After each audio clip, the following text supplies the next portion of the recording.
A common criticism of anime is that shows and characters can sometimes have a bad habit of holding their viewers' hands, so to speak. Important plot points or motivations are often just outright stated either in conversation or inner monologue instead of trusting us to figure it out on our own. But to some extent this can't be avoided. In anime or really any medium, that's just the nature of exposition. And some shows still do handle this pretty poorly, but others prove that over-explaining can in itself be a creative choice. But that is a wide range, and there really aren't any indicators as to where a new show might fall on that spectrum. So when I started watching Princess Principal this season, I was a little worried that this tell rather than show approach would end up sinking this steampunk spy series right out of the gate by leaving nothing to the imagination. And at least through these first 5 episodes, it looks like I was worried over nothing.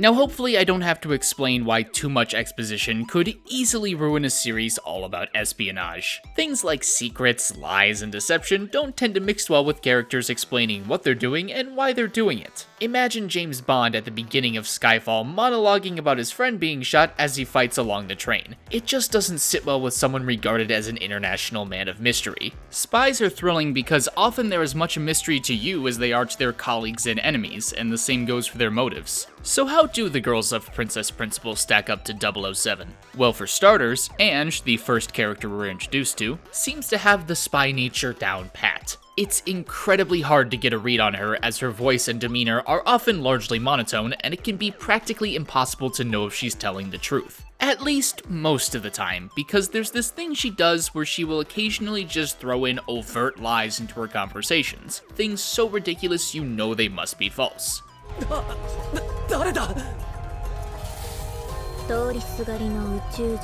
And so, as a result, the smaller, harder to detect white lies can end up flying under your radar. As for the rest of our quintet, well, it's a little more up in the air. We know they all lie to an extent, it's in their job description, but so far Ange seems to be the most frequent fibber of the bunch.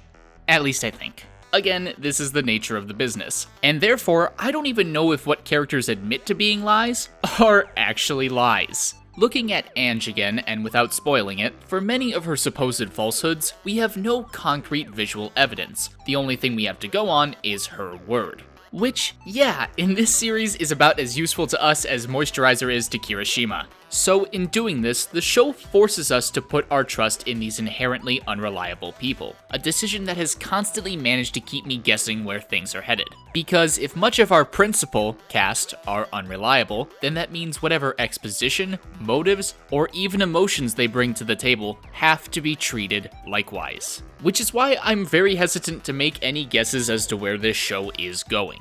I've already had several ideas about short-term plot points because that's just how my mind works, and even those have proven tricky to predict. Part of that is due to the disjointed narrative Princess Principal has utilized thus far and will likely continue to. So far, each episode has been centered around a case they've been assigned. We started at number 13, before then jumping back to 1, followed by 2, 9, and then back once more to 7.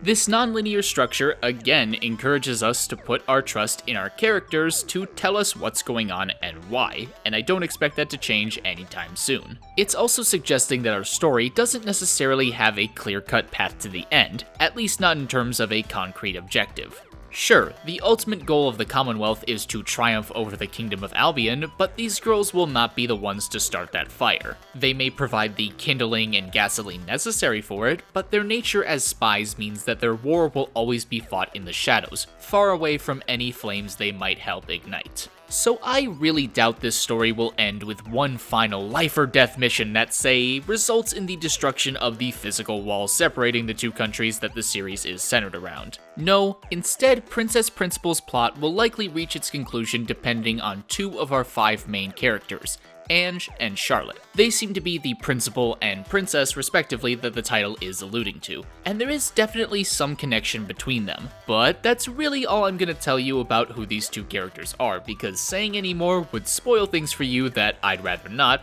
and because, again, I'm not confident that what I say about them will be true 5, 6, or even 2 episodes from now. So far, just about everyone has changed not necessarily the story, but how you see it to some degree based on what you learned that episode. You think you have things figured out, how this world works, who's on which side, and based on that, you kind of form a subconscious expectation of what will happen. And so whether you're actively thinking about it or not, that notion is there in the back of your mind. Princess Principal knows that and isn't afraid to take those expectations you've been building up and turn them on their head. They do this though as a means to advance the story, not just because they can or want to surprise you with some trite revelation M. Night Shyamalan style. And while some of these plot points are outright stated, each episode is still packed with little hints of possible twists and turns. So much so that I've gone back and watched every episode a second time immediately to look for them. It may be subtle choices in shot composition or editing,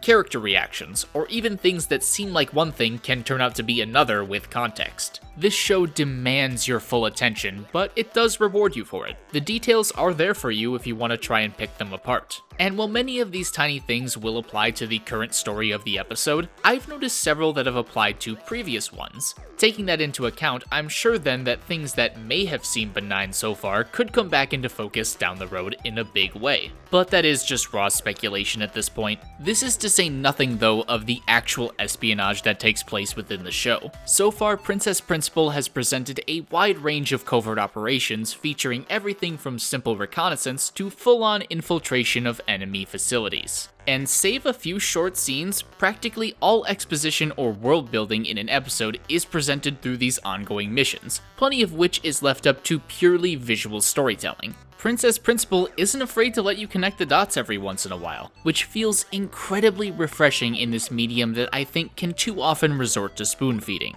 That said, there are times that might have been nice. Through the first few episodes, as I was trying to work out the geopolitical situation, character alliances, and just general motivations, this overall lack of explanation proved to be a little confusing. Miss a proper noun here or there, and suddenly the whole scene makes no sense to me. But again, while somewhat frustrating, it is characteristic of espionage. You know what you know, and can't exactly monologue about your mission while you're incognito and the enemy is literally right there. That's something only Archer or a rookie would do. And that's the other thing. Most of our cast are not new to this whole spy business. Ange and her partner Dorothy are 17 and 20 respectively, and they already appear to be seasoned veterans when we see them handle their first case within the series. As for the rest, well, their expertise is not as clear-cut. Each of them do bring something to the team, some skill or feature that they're best at. This not only allows for some good interactions between our characters, but also provides for some genuinely interesting and creative solutions to some of their problems. It's not just, oh no, things started going wrong, time to shoot our way out of this. There is a little bit of this from time to time, but so far there's been a good balance between espionage and action, with some episodes leaning more towards one end of the spectrum or the other, depending on the plot. That said, when it does come to the action, boy does this show deliver. Not only does Cavorite and its gravity-defying properties allow for some incredibly creative and fun scenes, but the fight choreography we get to see, especially in episode 5, is simply outstanding. The action just flows, it feels kinetic, and you can follow every strike. It just gives you that rush of adrenaline. But as awesome as this action has been, I do hope they use it sparingly. Because my only real fear is that if the show leans too heavily into it, some of the more subtle spy elements are going to be tossed to the wayside. But I'm optimistic that won't happen. Even though episode 5 was the most action heavy thus far, I understand the reason behind it based on the story. So for now, with it being an anime original series, we'll just have to wait and see. So far for me, this show has been like trying to solve a Rubik's Cube that is actively fighting back, in the sense that it doesn't want to make things easy.